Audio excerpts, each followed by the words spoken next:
Hello.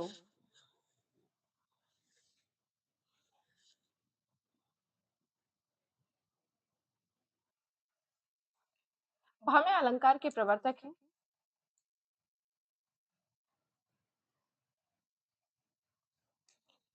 और इनका जो अलंकार ग्रंथ है उसका नाम है काव्य अलंकार।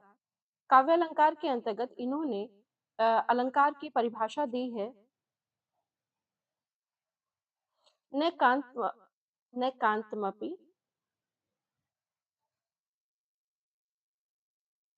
इसको बोलने में थोड़ा सा। नैकांतमपि निर्भूषम विभाति वनिता मुखम। एक सेकंड रुकिए, मुझे क्लास डिस्कनेक्ट करके दोबारा करनी पड़ेगी। एक सेकंड रुकिए।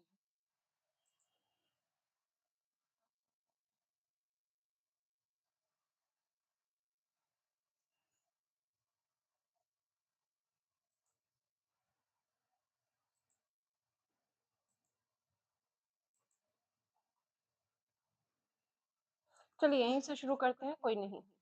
अब क्लास सही चल रही है। मुझे लगा था आवाज में दिक्कत आ रही है। काव्यम ग्राह्यम अलंकारातः। काव्य अलंकार के कारण ग्रहण करने योग्य है। यह कथन किसका है? उससे पहले हम विकल्प देख लेते हैं। हमारे पास है भामह आचार्य भामह, ये अलंकार के प्रवर्तक हैं और इन्होंने जो अलंकार की परिभाषा दी थी, उनकी परिभाषा थी न कांतमपि निर्भूषम विभाति वनिता मुखम। ठीक है। तो अलंकार के जो प्रवर्तक भामह है, इन्होंने कहा था कि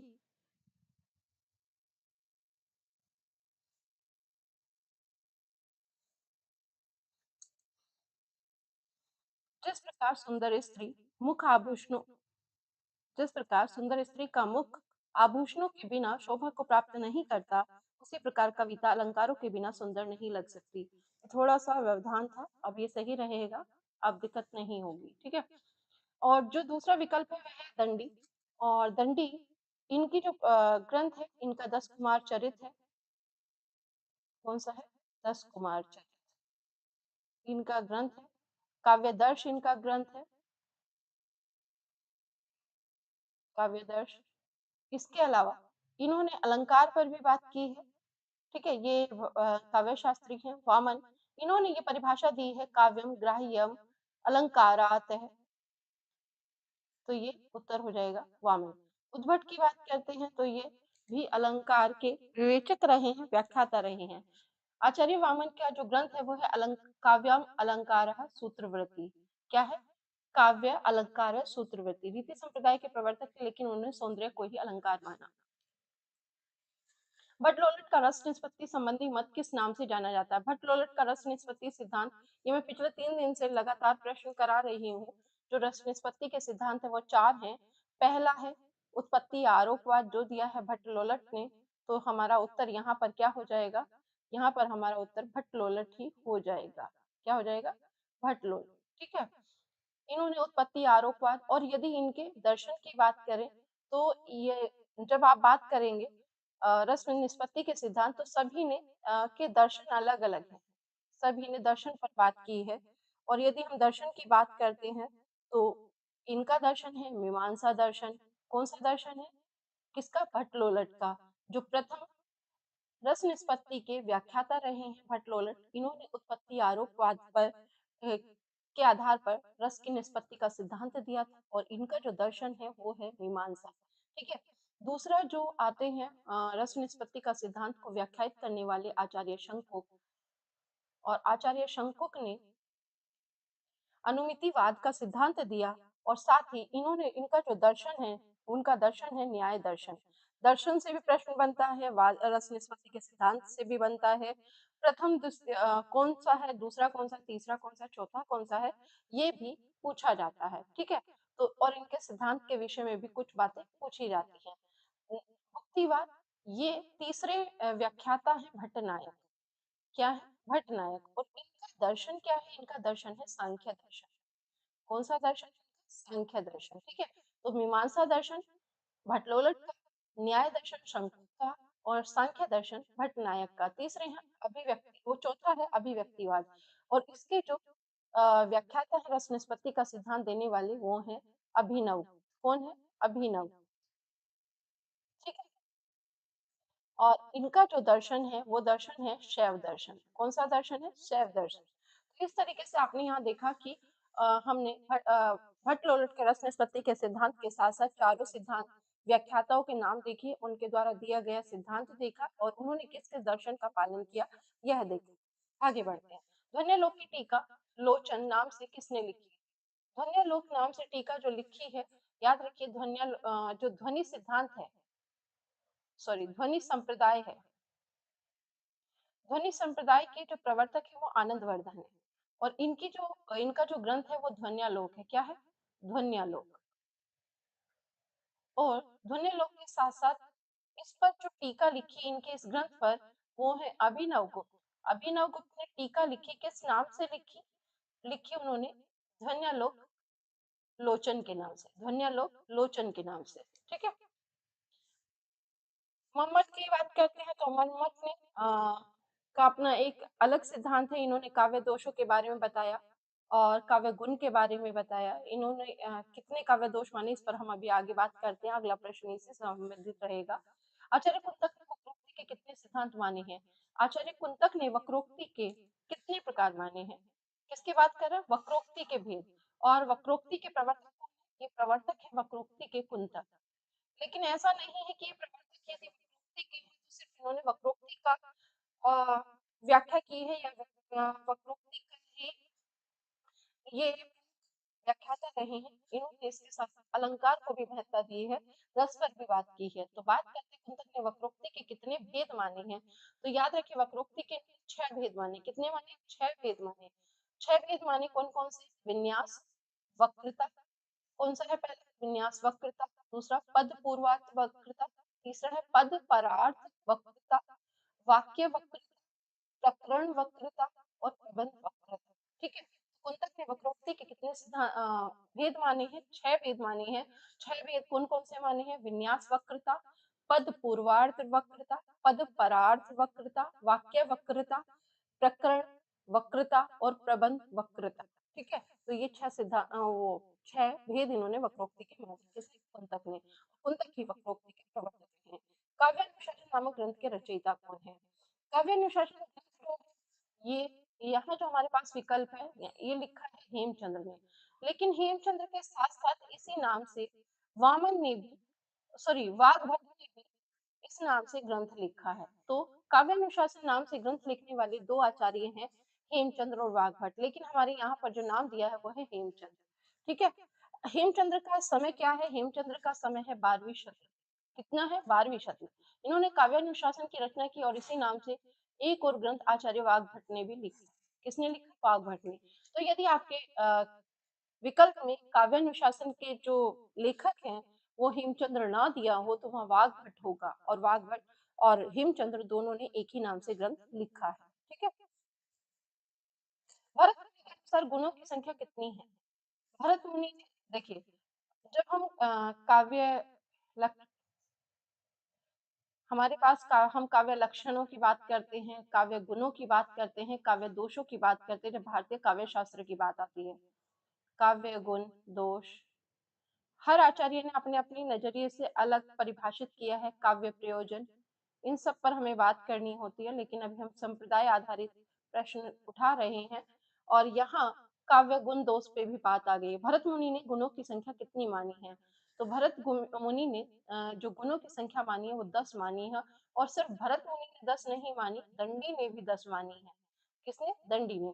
भरत मुनि और आचार्य दंडी दोनों ने काव्य गुणों की संख्या 10 मानी है। जैसे श्लेष, प्रसाद, समता, समाधि। और मम्मट ने 3 मानी है। किसने मानी है? 3 किसने मानी है? काव्य गुण मम्मट ने। और मम्मट के अनुसार जो काव्य गुण 3 माने गए कौन-कौन से हैं? वह हैं ओज, प्रसाद और माधुर्य। ठीक है? तो 3 काव्य गुण माने मम्मट ने, ओज, प्रसाद, माधुर्य और भरत मुनि ने 10 और दंडी ने भी 10 माने हैं। श्लेष, प्रसाद, समता, समाधि आदि। ठीक है? अदोषो, सगुणो, सालंकारो, शब्दार्थो काव्यम। यह काव्य लक्षण किसने दिया? मम्मट, हेमचंद्र, वाग्भट, विद्यानाथ। तो जब हम बात करते हैं अदोषो, सगुणो, सलंकारो च शब्दार्थो काव्यम, यह काव्य लक्षण दिया है हेमचंद्र ने। किसने दिया है? हेमचंद्र ने। लेकिन जब हम बात करते हैं हेमचंद्र के साथ-साथ मम्मट की, तो मम्मट का जो सिद्धांत है मतलब काव्य लक्षण है वो भी कुछ ऐसा ही मिलता-जुलता हमें दिखाई पड़ता है। लेकिन इनका क्या है? इनका है तद दोषो, शब्दार्थो, स सगुणो सगुणो अलंकाराते ही पुनः क्वापि। ये इनका क्या है? काव्य लक्षण है। तो यहाँ बताया गया मम्मट का लक्षण मिलता-जुलता लेकिन उसमें स अलंकारों के स्थान पर अलंकृति पुनः क्वापि का प्रयोग हुआ है। इनका है तद दोषो,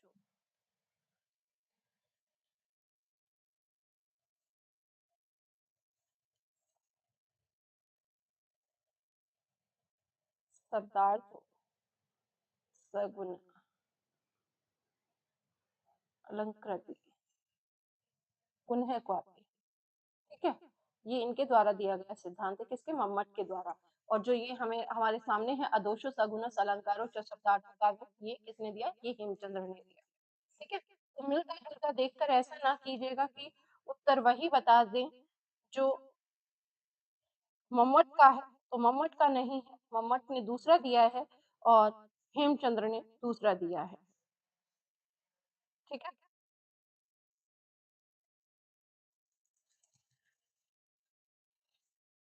औचित्य को रस का जीवित यानी कि औचित्य को रस की आत्मा मानने वाले आचार्य कौन है?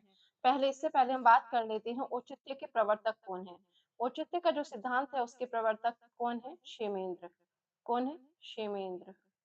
और जब हम क्षेमेंद्र की बात करते हैं तो इसको औचित्य को रस का जीवित मानने वाले भी क्षेमेंद्र ही हैं। कौन है क्षेमेंद्र? आनंदवर्धन ध्वनि संप्रदाय के हैं। अभिनवगुप्त इन्होंने टीका लिखी है, रस निष्पत्ति का सिद्धांत दिया है। इन्होंने ध्वनि अ, संप्रदाय के प्रवर्तक आनंदवर्धन के ग्रंथ ध्वन्यालोक पर टीका लिखी है अभिनव गुप्त ने किस नाम से? ध्वन्यालोक लोचन के नाम से। क्षेमेंद्र की जो ग्रंथ है वो है औचित्य विचार चर्चा। कौन सा है क्षेमेंद्र का ग्रंथ? औचित्य विचार चर्चा। इन्होंने इसमें सिद्धांत मतलब जो अपना सूत्र दिया है औचित्यम रस सिद्धस्य स्थिरम काव्यस्य जीवितम। क्या दिया है? औचित्य विचार चर्चा औचित्यम रस सिद्धस्य स्थिरम काव्यस्य जीवितम। ठीक है? ये किसका है? ये क्षेमेंद्र के द्वारा दिया गया है। और अगला जो हमारा विकल्प है वो है कुंतक। कुंतक किस चीज़ के प्रवर्तक हैं? इस पर हम चर्चा कर चुके हैं। इसके प्रवर्तक है वो सॉरी कुंतक प्रवर्तक हैं वक्रोक्ति के। किसके प्रवर्तक हैं? वक्रोक्ति के। ठीक? आचार्य जगन्नाथ के ग्रंथ रस गंगाधर का मुख्य विषय क्या था? आचार्य जगन्नाथ का ग्रंथ कौन सा है? रस गंगाधर। इसका मुख्य विषय क्या है? याद रखिए आचार्य जगन्नाथ को भारतीय आचार्यों में अंतिम आचार्य के रूप में देखा जाता है और इनका जो ग्रंथ है इन्होंने ग्रंथ लिखा था रस गंगाधर और इन्होंने इसमें काव्य के समस्त अंगों का विवेचन किया था। काव्य के समस्त अंगों का यानी कि ये रस पर भी बात कर रहे हैं ये ध्वनि पे भी बात कर रहे हैं ये अलंकार पे भी बात कर रहे हैं इस तरीके से उन्होंने काव्य के समस्त अंगों को अपने ग्रंथ रस गंगाधर में व्यक्त किया है। बात करते हैं रस गंगाधर एक प्रौढ़ ग्रंथ है जिसमें काव्य लक्षण, काव्य भेद, रस, ध्वनि, अलंकार आदि का अत्यंत सूक्ष्म और तर्कपूर्ण विवेचन किया गया है। ठीक है? वक्रोक्ति को अलंकारों का मूल मानने वाले प्रथम आचार्य कौन है? देखिए, यहाँ ये नहीं पूछा कि इसके प्रवर्तक कौन है, यहाँ पूछा है कि उसको प्रथम मानने वाले कौन हैं? क्या वक्रोक्ति को अलंकारों का मूल मानने वाले प्रथम आचार्य कौन हैं? अब बात ये आती है कि यहाँ वक्रोक्ति का प्रवर्तक पूछा है या अलंकार के प्रवर्तक पूछे, अलंकार के मतलब विद्वान पूछा है जो अलंकारों का विवेचन कर रहा है। तो याद रखिए वक्रोक्ति को अलंकारों का मूल मानने वाले भी कुंतक ही हैं। कौन है? कुंतक हैं।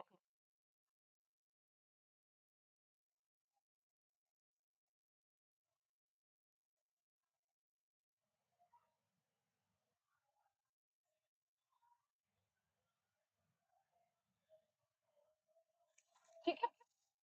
तो वो कहते हैं वक्रोक्ति के बिना कोई अलंकार संभव नहीं। कुंतक ने तो इसे काव्य की आत्मा के रूप में स्थापित किया था। एक सेकंड।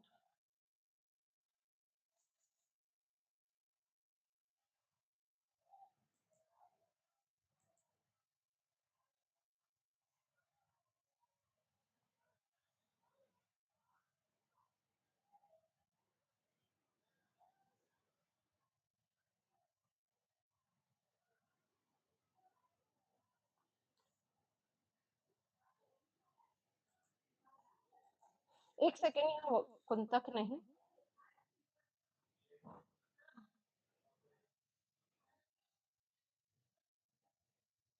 यहाँ उत्तर होगा हमारा वक्रोक्ति के बिना कोई अलंकार संभव नहीं, यह बात की थी भामह ने। किसने? भामह ने। और कुंतक ने तो इसे काव्य की आत्मा माना था। क्या माना था? काव्य की आत्मा। तो ये तो वक्रोक्ति के प्रवर्तक हो गए और ये वक्रोक्ति को काव्य की आत्मा मानते हैं। लेकिन भावे ने वक्रोक्ति को अलंकारों का मूल माना है। तो ये सिर्फ अलंकार के प्रवर्तक नहीं, इन्होंने अलंकार के लिए वक्रोक्ति का मूल माना है वक्रोक्ति को। ठीक है, अलंकारों का मूल किसको माना? वक्रोक्ति को। किसने माना? भामह ने। रस निष्पत्ति की व्याख्या में अनुमितिवाद के प्रतिपादक आचार्य कौन है? रस निष्पत्ति की व्याख्या में अनुमितिवाद के प्रवर्तक, आप इसका उत्तर तो आप आसानी से दे पाएंगे, कौन है? शंकुक हैं। अब यहाँ बात कर लेते हैं, इनके सिद्धांत में कई बार बता चुकी हूँ।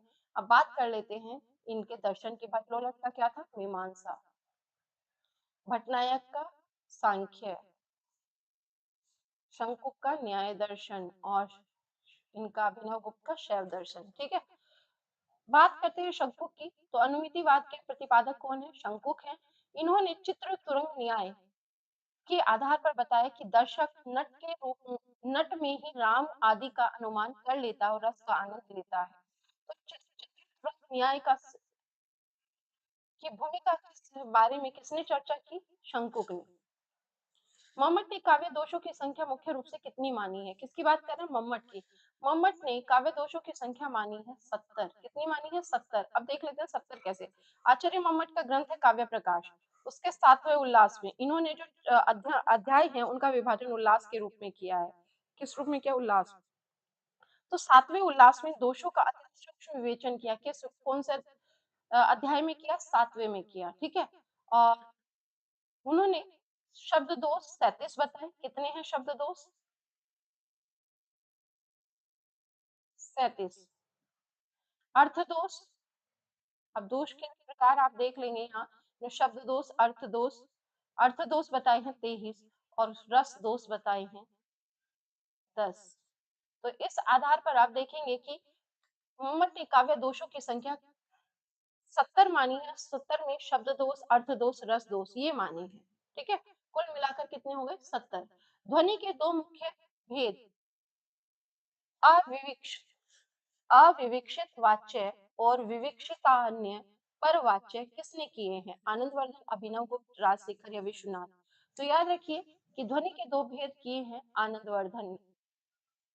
ठीक है, क्योंकि ध्वनि संस्कार के प्रवर्तक आनंदवर्धन ही है।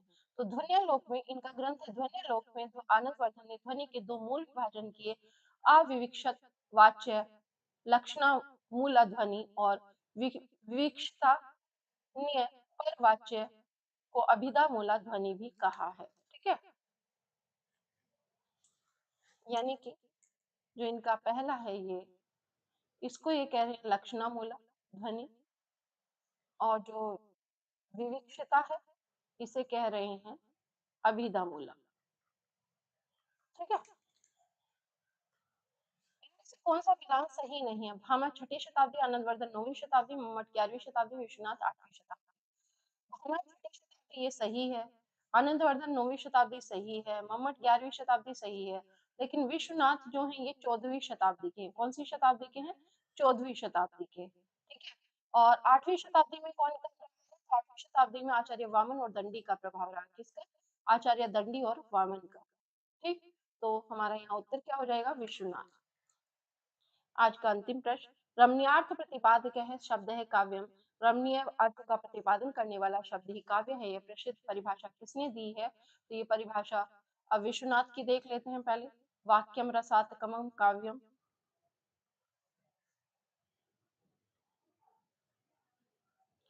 पंडित जगन्नाथ, रमणीयार्थ प्रतिपादक है शब्द है काव्यम, तो ये उत्तर हो जाएगा। मम्मट का भी हमने देखा, तद दोषो शब्दार्थो सगुना अलंकृति पुनः क्वापि। ठीक है, और भामह की बात करते हैं तो इन्होंने एक तो काव्य साहित्य की परिभाषा, काव्य की परिभाषा दी। काव्य क्या है इनके अनुसार? शब्दार्थो सहितो काव्य। क्या है भामे के अनुसार? काव्य की परिभाषा शब्दार्थो सहितो काव्य। और जो दूसरा है, इन्होंने अलंकार की परिभाषा दी थी, न कांतमापी निर्भूषम विभाति वनिता मुखम। ठीक है? तो ये हमारे आज के प्रश्न थे। फिर मिलते हैं अगली क्लास में नए प्रश्नों के साथ। तब तक के लिए सभी को नमस्कार। ध्यान रखिए और अपनी पढ़ाई करते रहिए।